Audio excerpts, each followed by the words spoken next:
Hello and welcome to the Silver King's War. I'm Michael Sievers, the writer, producer, and creator of this podcast series about my father's Second World War as a B-26 bombardier. Today we begin the Silver King's writing, Dearest Ones, from June of 1945 in Europe. The European theater of operations remains quiet, and Stanley and his guys are still unclear about what the plan is for moving his unit. Whether they'll go home or maybe to the Pacific, they're wondering, worrying, and looking for some diversions. As he writes from France on June 5th, 1945.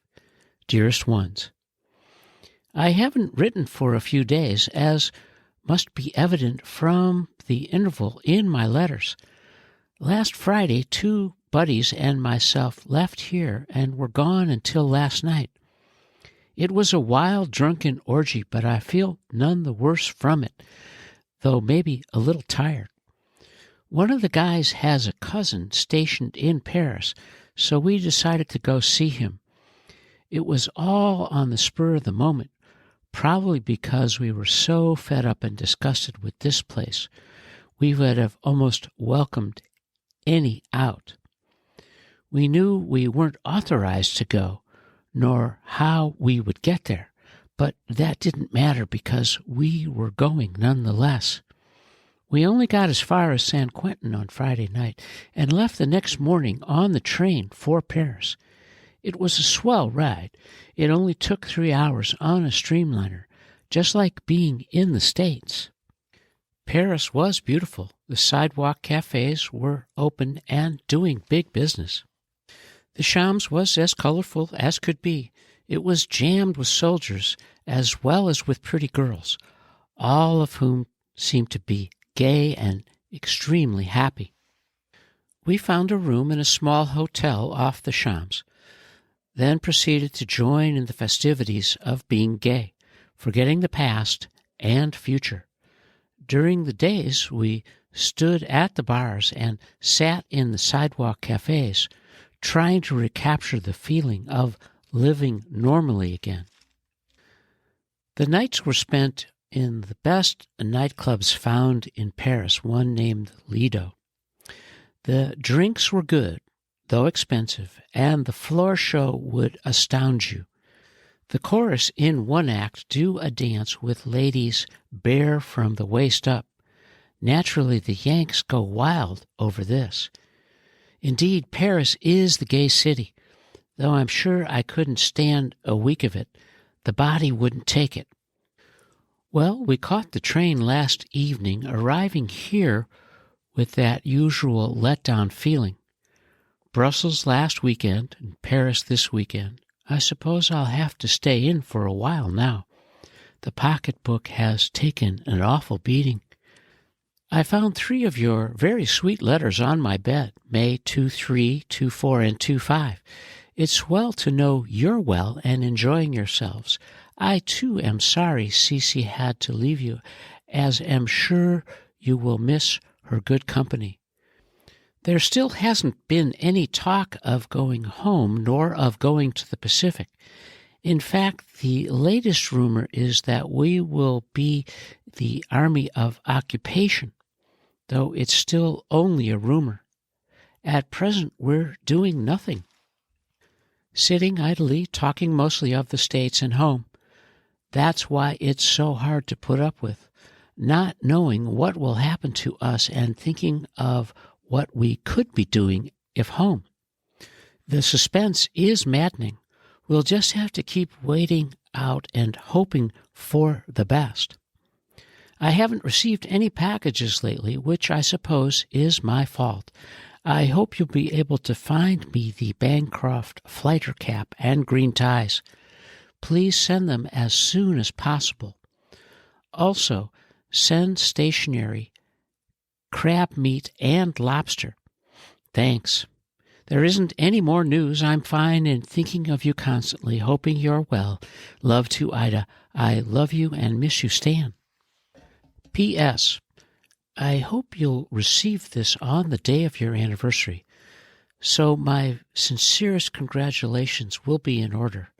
You know, the day is as meaningful to me as it is to you, because on that glorious day, two of the sweetest, most wonderful persons in the world were married to later become my parents. I do wish, dearest ones, that this day will be one so happy for you, and that next year we'll be able to celebrate together. Your loving son, Stan. Stanley writes wistfully now because he's had some great times in Paris and Brussels, and now he's back at his unit's base, and he's bored, wondering what's next. And he writes to his family on June 8th, 1945, from A72 north of Paris. Dearest ones, I do hope this finds you well and not too lonesome. Not having heard from you since returning from the weekend escapade naturally leaves me with a blue feeling. The mail is really screwed up now. I don't know how true it is, but they say we haven't an APO at the present, so our mail is neither coming in nor going out. No, I can't understand it either. Seems as though now, with the cessation of hostilities, it would be better than ever before, only it isn't. Consequently, I don't even know if this will be delivered any time in the near future. Things here are bad enough as is. Without mail only helps to make it worse. The four walls are becoming unbearable, or maybe I should say have become. Even in the dark days, I don't remember feeling so low. With nothing to do all day leaves too much time to think, and that's bad. I can only think of being home, how strange it would be, and how grand it would be. It's hard to imagine being home and having life as it was before. It seems so very long ago. Looking through my orders in a reminiscent manner today, I found that it was a year ago this month that I was home last. Time is passing so rapidly, it appears to be passing me by. At the moment, life seems to be stagnant and without purpose whatsoever. Perhaps I'm becoming fed up with the Army life. I feel as if I've done my job, my part in the defense of my country. Now I only want to return to my own way of living, accomplish something which will only benefit me and mine. I hate to complain, to pile my troubles on you, but it's all welled up inside, and I can't go on keeping it within me. I'm sure you can understand my feelings and will forgive me. There have been no new developments as to our future. A lot of rumors, but that's all. How I wish something would develop soon, good or bad. Keep well, dears. Love to Ida. I love you and miss you, Stan. Our hero, the Silver King, is struggling with what sounds like a bit of post-war depression, and understandably so, in the sense that he and his guys have been busy. They have been warriors doing their jobs. The war in Europe is done, and he and his fellow riders are ready to go home. He writes to his family from A72 north of Paris on June 9th, 1945.